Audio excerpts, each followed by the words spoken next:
시작하겠습니다. 오늘 욥기 개관을 시작하고 제목은 세 가지 관점으로 볼 때 욥기가 풀려요. 그 세 가지 관점이 중요합니다. 욥기에 대한 오해도 있기 때문에 이 세 가지 관점이 어떤 것인지 이해할 때 욥기가 이렇게 풀어지는구나를 알게 되고 욥기를 좀 입체적으로 보게 돼요. 욥기가 쉬운 책은 아니지만 굉장히 중요한 진리를 우리에게 이제 알려줍니다.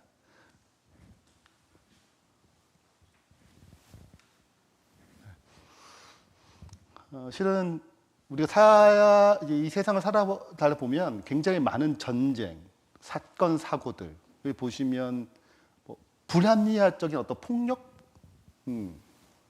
그리고 뭐 여러 가지 재앙들이 일어나요. 우리의 의도와 상관없이 일어난 것도 많습니다. 우리 의사 상관없이 일어나요. 때는 내가 이렇게 태어나고 싶어서 태어났나 할 만큼 아예 압제 가운데 억압 가운데 태어나는 곳도 있죠. 자, 그렇기 때문에 우리 이런 문제를 생길 때, 이런 고난이 닥쳐올 때 이 생각이 돼요. 왜 우리의 인생의 고난이 왜 허락됐지? 이걸 어떻게 풀어야 되나? 이런 고민이 찾아와요. 욥기는 바로 이 주제를 다루거든요. 특별히 그리스인에게. 죄로 파생됐어요, 고난은. 죄로 파생된 고난입니다. 근데 이 고난의 문제를 하나님 어떻게 풀어가시는지가 욥기의 가장 중요한 주제예요. 죄로 파생된 고난의 문제 하나님 어떻게 풀어가시는가를 세 가지 관점에서 바라볼 때 욥기가 정리가 되는 것입니다. 자, 일단 이 설명을 한번 쭉 들으시고, 뭘 하셔야 되냐면 다시 한번 들어보세요. 이게 오늘 듣고 다시 이 관점으로 처음부터 쭉 이렇게 보시면 이래서 이렇게 됐구나, 이게 이런 의미구나 라고 이제 이해가 될 겁니다.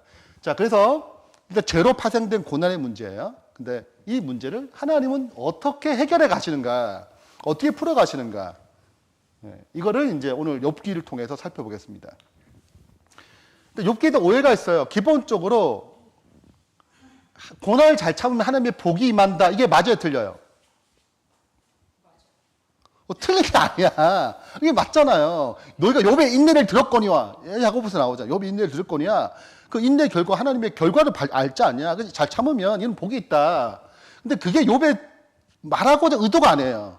핵심적 의도가 아니란 말이죠.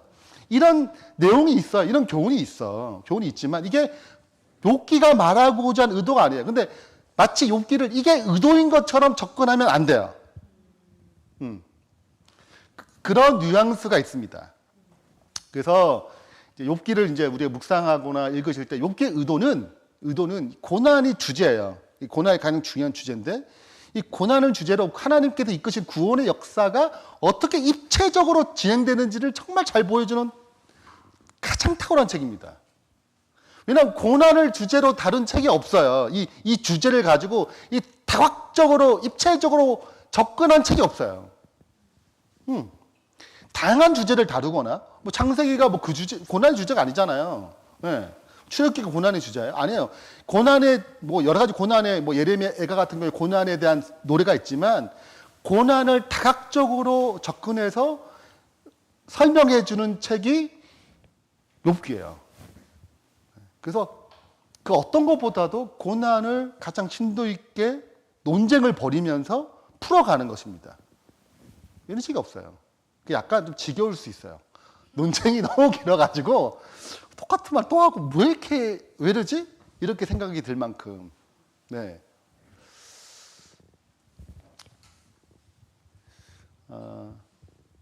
이렇게 어려운 이유는 크게 네 가지로 정리할 수 있습니다. 크게 네 가지. 첫 번째는 일단 주제가 어려워요. 무겁잖아, 고난. 벌써 마음이 무겁잖아요, 고난. 이게 어려워요. 보통 고난이 아니야. 이 고난을 보통 고난이 아니에요. 아니, 자녀가 다 죽었어. 하루아침에. 이게 보통 고난이에요? 보통 재산도 다 날라가서. 그게 1년 뒤에 2년, 1년 아니야. 당일날 다다다닥 오는 거예요. 다다다닥. 벌써 무거워요. 하나님 제발 이런 시련은 저한테 없기를 이런 생각이 들 만큼 뭐 시작부터 유쾌하지 않아요. 뭐 시작부터 너무 고난이 커가지고 무거워요. 벌써 주제가. 그 다음에 선악의 대쟁도 너무 복잡해요. 왜냐하면 그냥 하나님과 사단과 이렇게 해서 그래 확인해보자. 욥이 진짜 하나님을 잘 섬기는지 아닌지 확인해보자. 아니면 복 때문에 섬기는지 확인해보자. 이런 게 단순히 이렇게 되지 않아요. 한번 보세요. 욥의 자녀들은 뭐야? 이런 주체, 사람 다 주체가 있잖아요. 응? 나도 주인공이잖아, 내 인생에. 어? 근데 갑자기 욥의 자녀들은 주인공이 아니야, 갑자기. 그냥 이 결정으로 뭐가 끝나요? 욥의 자녀가 다 죽어요. 가장 의문 거예요. 아니, 뭐야? 아니, 그 사람들의 삶은 뭐야? 욥 하나로 그냥 다 죽어야 돼? 이게 그렇게 중요한 주제야? 벌써 여러분, 이게 하나님과 사단 사이의 이런 어떤 선악의 대쟁투의 논의가 단순히 이 땅에 욥 하나 이렇게 된 게 욥으로 의해서 굉장히 복잡하고 연결된 것들이 많은 거예요, 벌써. 그러니까 어려운 곳입니다. 또 자세히 설명할 거예요. 그 다음에 일단 언어가 이분들이 진짜 그렇죠. 언어를 너무 고상했어. 비유, 시 막 써가지고. 그러니까 이 사람들이 보통 사람이 아닌 거예요. 욥도 당대 부자잖아요. 그 사람이 가진 직분 자체가 굉장히 높거든요. 그러니까 그 친구들도 고만고만할 거 아니에요. 이게 언어를 보시면 알겠죠. 벌써 어려워, 우리가. 네, 어려워. 그래서 가끔씩 꼭 이렇게 언어를 써야 되나? 할 만큼 너무 비유를 많이 쓰고, 네, 용어가 좀 난해해요. 그러니까 벌써 어려워요. 그렇게 하다 보니까 뭘 놓치냐면 큰 흐름을 놓치는 것입니다. 이게 너무 어려워. 여기에 집중하다 보니까 이게 전체적으로 뭘 말하는 건지를 놓쳐요. 그래서 그 의도, 여기서 말하는 전체적 의도, 해석이 어렵거든요. 근데 그 해석이 어려운 것 중에 크게 두 가지가 있어요. 첫 번째는 엘리후라는 사람 때문에 그렇습니다. 여기에 해석이 크게 세 가지로 나눠져요. 예, 일단 설명드릴게요. 예.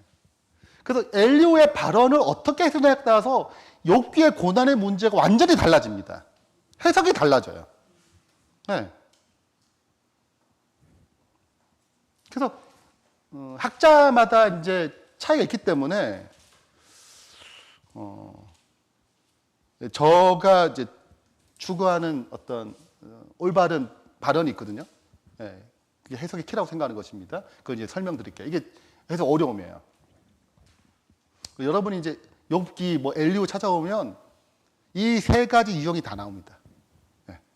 그래서 뭐 참고하려니까 어려워 벌써. 예. 뭐 헷갈리는 거. 누구 말을 맞는 거야? 이렇게 벌써. 통일성이 있으면 앞에는 통일성이 있어요. 근데 엘리후부터 통일성이 없어져요.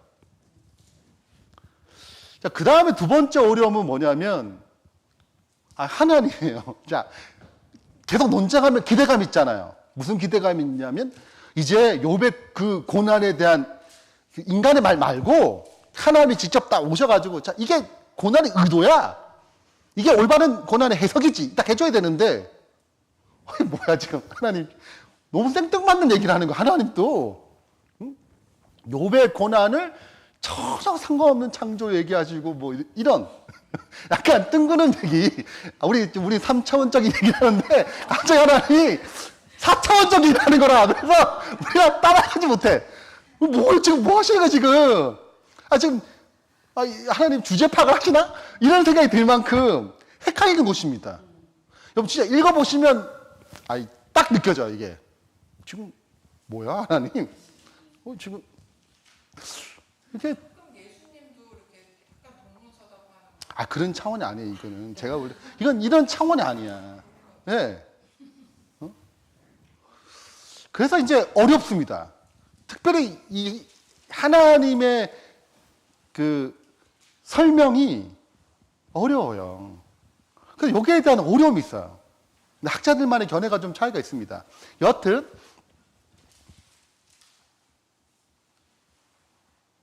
제가 계속 머리 빠지는 이유가 아시겠죠? 어려워요. 네, 어렵고. 네, 근데 제가 이전에 이제 생각했던 것들을 이번에 준비하면서 잘 정리하다 보면 저한테 너무 많은 은혜가 됐기 때문에 양이 자꾸 늘어난 거예요. 네, 그래서 진짜 이걸 꼭 다뤄야겠다. 언제 다루겠냐라는 생각이 들 만큼 욥기의 중요성을 다시 한번 인식하는 시간이었습니다. 자, 욥기 개관하겠습니다.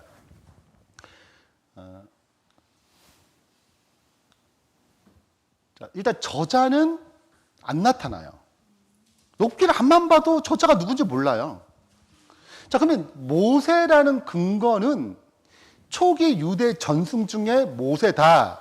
모세가 썼어. 창세기부터 시작해서 신명기까지 모세 오경뿐만 아니라 욥기도 썼다는 초기 유대 전승 때문에 재림교회는 요걸 따라요. 초기 유대 전승과 연관이 있다. 굳이 저자를 선택한다면 여기에 많은 근거가 있다라고 접근하는 것입니다. 그러나 일반적으로 알 수가 없어요. 순수한적으로. 전승의 기초에서 욥기를 이제 모세가 썼다라고 추정하는 것입니다. 그 근거도 많이 있어요. 그건 좀 찾아보시고. 두 번째는 배경인데, 욥이 어떤 시대인가라고 아는 가장 중요한 증거 중 하나가 언어도 있어요. 언어도 있는데 욥이 제사장 역할을 해요. 가정에서 제사장 역할을 하거든요. 여러분, 모세 시대부터는 없어졌어요. 기본적으로 모세 시대부터는 제사가 제사장으로 비롯돼요. 근데 지금 그래서 제사장, 레위 지파가 주도하거든요. 근데 지금 욥의 시는 그 시대가 아닌 거죠.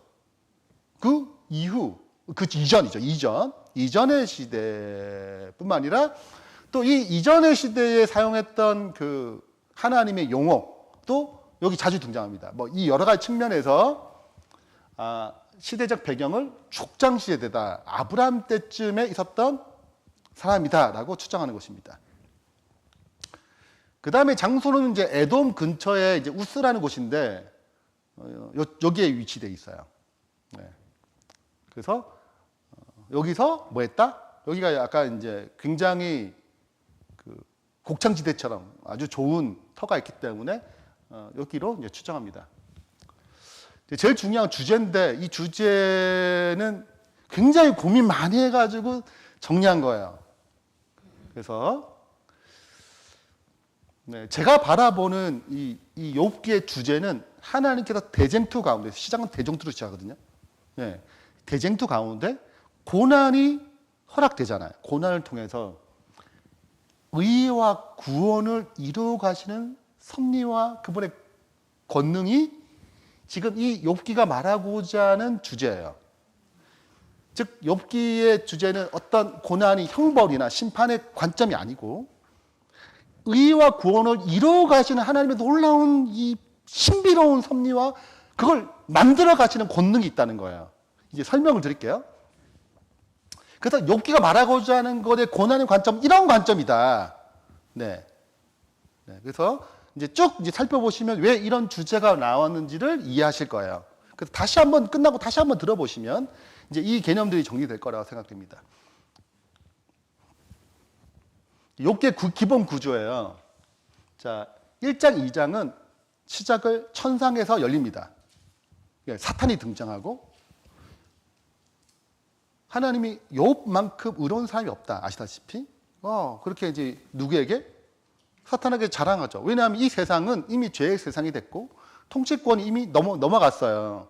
여전히 하나님이 다스리는 근원이시지만 지금 사탄은 세상 임금이 됐단 말이죠. 그래서 그 임금의 자격으로 이 지구라는 이 세상의 임금의 자격으로 올라와요. 우리가 이제 유월절 편 할 때 이제 세상의 언어가 어떻게 쓰는지 좀 설명할게요. 이 단어적 의미. 여튼 이 지구의 대표로 올라왔단 말이죠. 그리고 욥은 근데 달라. 세상에 살지만 세상에 속하지 않은 굉장히 다른 사람이에요. 그러니까 하나님은 지금 이 세상을 통치하는 너에게 누굴 제시하는 거예요? 여전히 하나님의 통치가 일어나는 것을 얘기하는 거예요. 그 대표적인 사람이 욥이에요. 근데 이제 욥이 얘기하는 거죠. 욥에게 얘기하는 거죠. 사탄이 뭐라고 얘기해요? 아시다시피. 야, 이거 하도 복을 주니까 누구나 다 하지. 복 주면 우리 애들 움직일 때 영돈 줄게 하면 즉각 움직여요. 네, 뭐 쓰레기 버려. 아 싫어. 야 10,000원. 네. 즉각 순종한단 말이죠. 그러니까 욥도 그런 것 때문에, 이런 거래적인 것 때문에 지금 하나님의 법을 잘 순종하는 것처럼 보일 뿐이다. 욥의 실체를 드러내야 한다. 그래서 고난이 일어납니다. 이게 배경이에요. 자, 3장부터 37장까지 이제 이 4명의 친구들, 엘리바스부터 시작해가지고 엘리후까지, 빌닷, 소발, 엘리후, 이 4명의 친구들과 고난에 대한 논쟁이 진행됩니다. 이게 그래서 이제 이게 점진적으로 흘러가요. 그래서 마침내 고난은 이런 거구나를 해석해 됩니다. 그리고 38장, 41장은 이제 하나님이 이 고난에 대한 최종 판결로 등장하는데, 뭐야 이게 최종이야? 할 만큼 약간 고민이 되는 거죠. 이상한데? 이런 느낌이 오지만 일단은 최종이에요. 결론입니다. 자, 그리고 42장에 욥의 4명의 친구와 고난에 논쟁했지만 결론은 욥의 3명의 친구들의 회개를 받아요. 욥이 회개하고, 회개했다는 뭐예요? 잘못했다는 뜻이잖아요. 새 친구 잘못했어. 회개해. 누가 제외됐어요? 엘리후가 제외됐어요. 이걸 이제 공부하는 거예요. 이게 이제 그래서 이제 엘리후의 주장이 왜 의미가 있는지를 살펴보는 것입니다. 네, 설명드릴게요. 그리고 이제 욥이 회복되면서 2배의 축복을 받고 마무리가 됩니다. 자, 기본 흐름은 이해되시겠죠? 네. 자, 그러면 이제 세 가지 관점. 이제 이걸로 봐야 돼요. 이걸 봐야 돼요. 이 세 가지 관점을 볼 때 욥기가 쫙 풀립니다. 아, 그래. 이게 이런 거네. 선명한데? 이렇게 느껴져요. 자, 일단 고난의 주제로 구세를 입체적으로 보여줘. 이 세 가지 관점으로 입체적으로 보여주죠. 여러분, 예수님의 생애가 마태부터 시작해서 요한복음까지 4개가 진행되잖아요. 예수님을 좀 더 입체적으로 알 수 있어요. 마태가 바라보는 예수님과 마가, 누가가 바라보는 예수님과 지금 요한이 예수님 바라보는 관점이 다 다르거든요. 그렇기 때문에 예수님을 좀 더 정확하게 알 수 있는 것입니다. 그렇죠? 똑같이 이런 세 가지 이 시선으로 바라보게 될 때 욥기가 이해가 돼요. 여러분, 모세가 썼으니까 적어도 출애굽기 전 창세기와 욥기가 쓰여졌거든요. 그렇죠? 모세가 쓸 때 창세기에 쓰고 미디안 광야에서 욥기가 쓰여졌고 그 다음에 출애굽이 들어가는 거잖아요. 흐름을 보면. 그러면 적어도 이스라엘 백성이 탄생할 때쯤에 2권의 책이 이미 주어졌어요. 출애굽기 전에 창세기와 욥기예요. 그럼 적어도 이 2권의 책을 기초로 시작하는 거예요. 이스라엘 백성은. 그 창세기는 뭘 얘기하냐면 우리의 정체성을 설명해줘요. 우리는 하나님 창조하셨고 아브라함을 가나안 땅에 두기 위해서 아브라함을 이루셨구나. 그러니까 아브라함, 이삭, 야곱, 요셉을 통해서 애굽에 들어와가지고 마침내 어떻게 하는 거예요? 출애굽하게 되는 거구나. 지금 이 자신들의 정체성, 우리가 왜 가나안 땅 가야 되는지, 그들이 해야 될 사명이 뭔지, 가나안 땅 왜 가야 돼요? 아브라함 약속하셨잖아요. 만민의 복을 이룰 그 씨를 주겠다는 거잖아요. 메시아의 탄생이 가장 중요한 목적이란 말이죠. 그분의 나라가 세워서 메시아 탄생을 오는 거예요. 이 구원을 이루실 그 근본적인 그 그리스도. 이게 그들의 굉장히 중요한 사명이란 말이죠. 그래서 창세기를 통해서 이런 역사를 통해서 그들의 정체성을 가지고 어떻게 살아야지 알아요. 욥기는 뭐예요? 근데 같은 민족도 아니에요. 그럼 욥기를 준 의도가 있을 거 아니에요. 그러니까 욥기를 통해서 그는 전혀 다른 하나의 관점을 바라보게 돼요. 구속에 대한 굉장히 중요한, 이 인생의 고난에 대한, 어려움에 대한 굉장히 중요한 관점을 갖게 돼요. 여러분, 광야 지나는 게 쉬워서 어려웠어요? 무슨 말인지 알죠? 그들은 왜 이렇게 어려워야 돼? 왜 애굽에 이렇게 어려워야 되지? 나왔어. 종살이를 살았잖아, 애굽에서. 나왔어. 아니 계속 좀 물도 주시고 그때그때만 주시면 안 돼? 안 줘 또 물이. 뭐야 지금 하나님. 또 어떤 때는 또 마라 쓴물이야. 자 이해되시겠어요? 마라로 인도하신 분은 하나님이잖아요. 자 그러니까 뭐지? 뭐가 필요한 거예요? 고난에 대한 해석이 필요한 거예요. 이 두 가지가 그들 주어지고 진행하는 것입니다. 자, 그럼 세 가지 관점을 살펴보겠습니다. 세 가지 관점을 살펴볼게요. 이제 관점 이해되시겠죠? 왜 창세기가 욥기가 가장 먼저 주어졌는지. 자, 이제 세 가지 관점이 뭐냐? 첫 번째 관점입니다. 첫 번째 관점은 대쟁투적 관점이에요. 자, 이건 이미 본문에 드러나요. 그죠? 자, 보이는 세계가 있어요. 근데 우리가 이제 보이는 세계잖아요. 지금 하늘에 있는 천상의 회의는 보이지 않는 세계, 하늘의 세계잖아요. 시선을 위로 하늘로 올리는 것입니다. 그리고 선과 악의 세계를 열어줘요. 근데 논쟁이 뭘 갖고 논쟁해요? 이거 나중에 말하겠지만 논쟁의 핵심은 하나님의 의로우신가예요. 자, 욥을 가지고 다루는 것 같잖아요. 욥을 다루는 게 아니에요. 궁극적으로는. 사탄은 욥이 어떻게 되나 중요하지. 이게 본질적이 아니란 말이죠. 자기가 원하는 거는 하나님의 자리고 하나님의 나라를 들어가는 거예요. 그 자리를 획득하고 싶은 거잖아요. 자, 그 전에부터 공경한 게 뭐냐면 하나님은 공의롭지 못하죠. 하나님 의롭지 않으시지. 하나님 정말 사랑이신가? 하나님 정말 의로우신가? 자, 그래서 욥에게 주는 축복이 의로워야 의롭지 않아. 욥에게 주는 축복이 의로운 거야, 의롭지 않은 거야. 의롭지 않다고 생각하는 거예요. 누가? 사탄이. 이게 핵심이라면 이 논쟁의 핵심이에요. 이따 또 설명을 드리겠지만, 그러니까 관점의 핵심은 하나님 정말 의로우신 분인가? 맞아? 여러분 이 땅에 볼 때 하나님 정말 의롭지 않다고 생각이 드는 거예요. 응? 여러 가지 상황을 볼 때 이 문제를 다루는 것입니다. 이 관점이 여러분 얼마나 일관성이 흘러간지 보세요. 이게 여기서 다루는 거 끝나지 않아요. 이게 일관성이 끝까지 가요. 이게 첫 번째 관점이에요. 이걸 꼭 가져야 돼요. 이 논쟁을 어떻게 풀어가시는가. 이걸 이제 보셔야 되고. 두 번째입니다. 두 번째는 이제 고난에 대한 해석이죠. 고난에 대한 해석. 세 친구는 엘리바스부터 시작해가지고 빌닷, 소발은 세 친구는 인과응보적 관점 갖고요. 욥도 인과응보적 관점 조금 벗어났지. 설명드릴게요. 좀 벗어났지만 이 틀에서 완전히 헤어나지 못합니다. 약간 반쯤 걸쳐 있어요. 그러니까 힘든 거예요. 이 반쯤 걸쳐 있으면 어렵거든요. 반쯤 걸쳐 막 헷갈려요. 이게 헷갈려. 그러니까 복음도 선명하지 않잖아요. 이게 약간 틀에서 나온 것 같은데 안 나온 이게 애매모호한 상태잖아요. 맨날 힘들어요. 그게. 네, 이게 완전히 벗어나야 돼요. 욥이 어려운 것 중 하나가 여기예요. 욥이 계속 어려운 것 중에 하나는 그 인과응보의 틀에서 벗어나게 났는데 완전히 벗어나지 못해가지고 어려움에 계속 봉착하는 것입니다. 자, 그러니까 이제 제가 드리고자 하는 의도는 엘리후를 통해서 의와 구원 역사를 설명해줘요. 그 하나님이 종집을 짓습니다. 그래서 인과응보, 이 심판, 형벌, 죄에 대한 형벌의 관점이 아니고 고난은 하나님의 의를 드러내고 구원의 역사를 드러내는 그걸 위해서 이루어지는 거야.